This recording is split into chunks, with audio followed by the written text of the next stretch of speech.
Welcome to this joint presentation of Jeppesen and TRS Aviation Consulting on EASA requirements for non-commercial operators. My name is Daniel Schmidt and I'm one of the aviation experts representing TRS Aviation Consulting. As you probably know, the European Aviation Safety Agency is coming up with changes for non-commercial aircraft operators. As these changes will come into effect very soon, I'm really looking forward to guide you through the following agenda today. When talking about EASA regulations, it might be difficult to read between the lines. I'd like to introduce you the regulatory background quickly before transferring those facts into the consequences you as an NCC operator can expect from these changes. Jeppesen and TRS Aviation Consulting have a great joint experience in dealing with regulatory aspects, and we like to show you solutions we can offer, as well as what kind of processes and time periods can be estimated. Finally, we take a look beyond our noses to see what additional services could be helpful for you. The formalities are very clear. Any non-commercial operator operating a complex motor-powered aircraft registered within the EASA member states will have to comply with Part-NCC regulation by August 25th in 2016. Well, that's a pretty close date, isn't it? In our opinion, we really recommend to use the opportunity to start dealing with the subject Part-NCC as soon as possible. But where exactly does the Part-NCC come from? The EASA regulations can be understood as a cascading system starting with the common rules written down as basic regulations. To tighten the deepness, EASA installed technical requirements and administrative procedures relevant to air operations in Regulation 965 of 2012, abbreviated AirOps. And within AirOps in Annex 6, the regulations of non-commercial operations with complex motor-powered aircraft can be found, or short, Part-NCC. Just to point it out again, Part-NCC regulations affecting non-commercial operators will come into effect on August 25th in 2016. EASA omits to give an exact definition of non-commercial operation.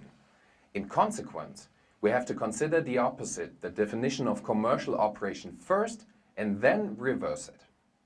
Commercial operation is by Regulation 216 of 2008 defined as follows. Any operation of an aircraft in return for remuneration or other valuable consideration which is available to the public or, when not made available to the public, which is performed under a contract between an operator and a customer where the latter has no control over the operator. Concluded from this, basically, a non-commercial operation can be described as follows.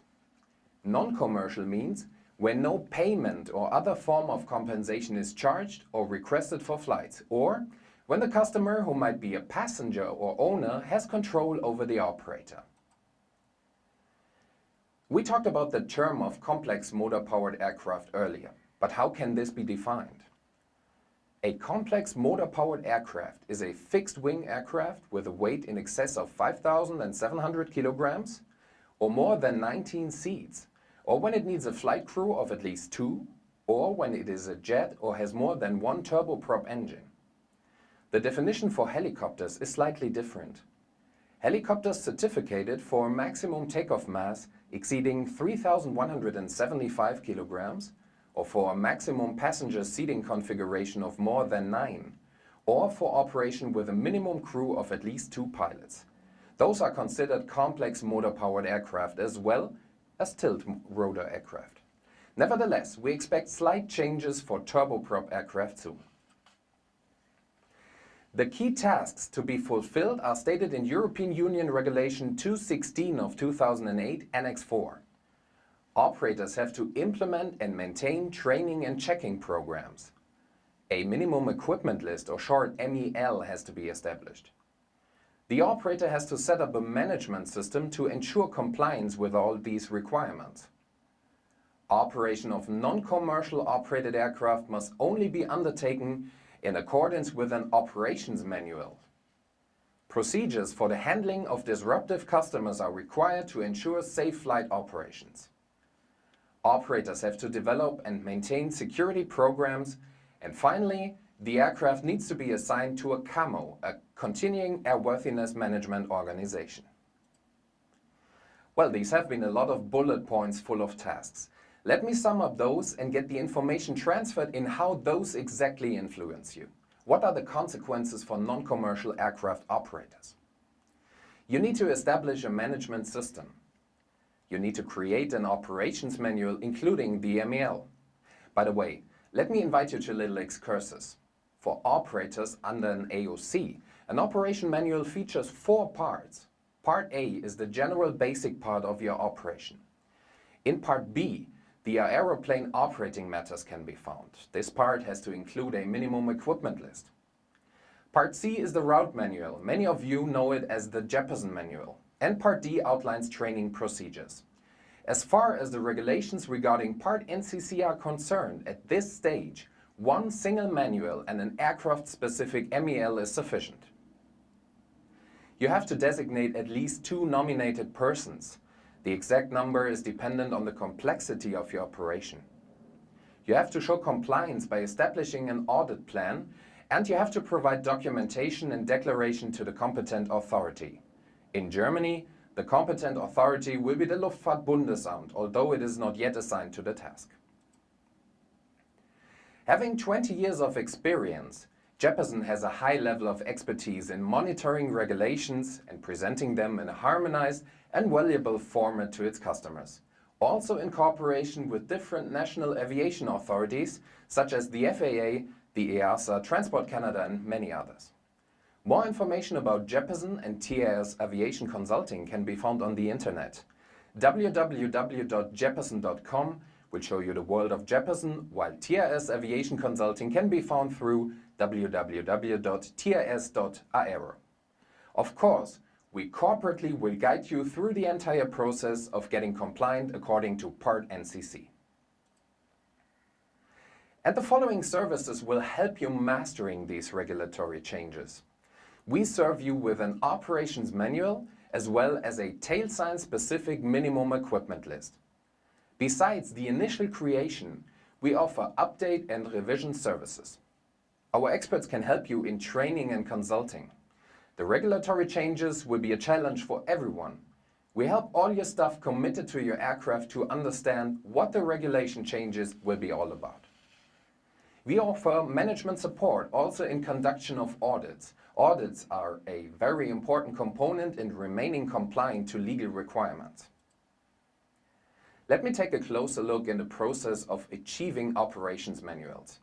We expect most NCC operators to require a single operations manual.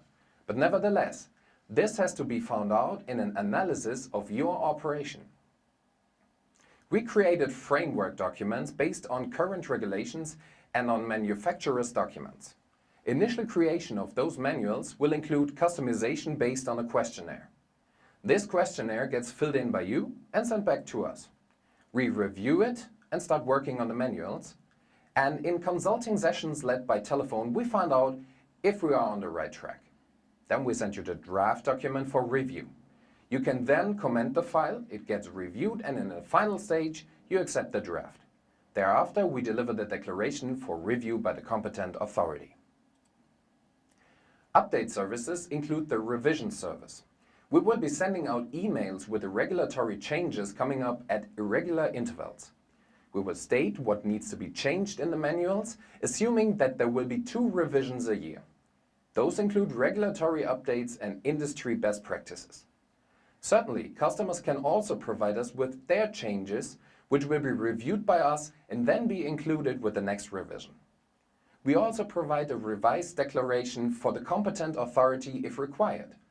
The initial contract period is 3 years. Here is the estimated time lead. First step is the contract followed by a questionnaire for you. This helps us assessing the situation within your operation. After speaking to you intensively in the development sessions, we create the first draft. Once finalized, the declaration can be sent to the competent authority.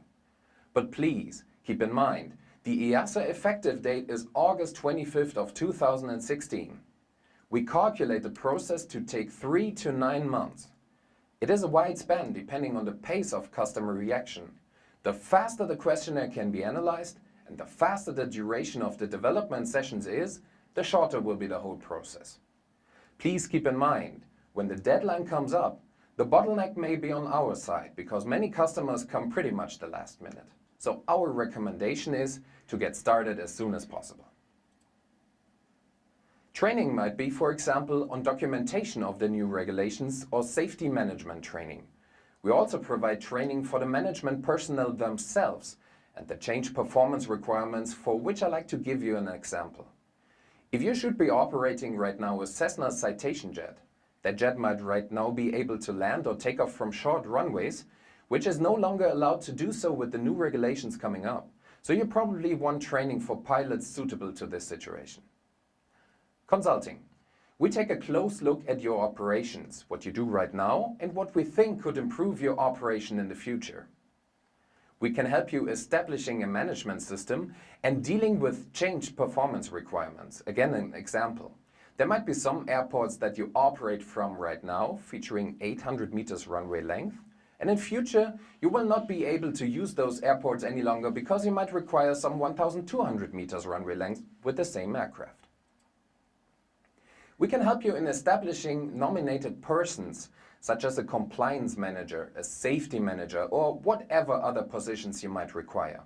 Like mentioned before, small operations might only need 2 nominated persons, at least an accountable manager, however combined with a compliance manager. For more complex operations, you might need to look more into these positions.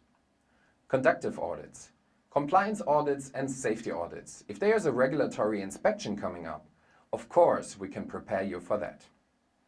Now, if you should be curious and request further information on Part-NCC, we're happy to assist you. We are at your disposal through the email address mentioned below. Thanks for listening to this presentation. More interesting videos can be found at www.trs.aero. Goodbye.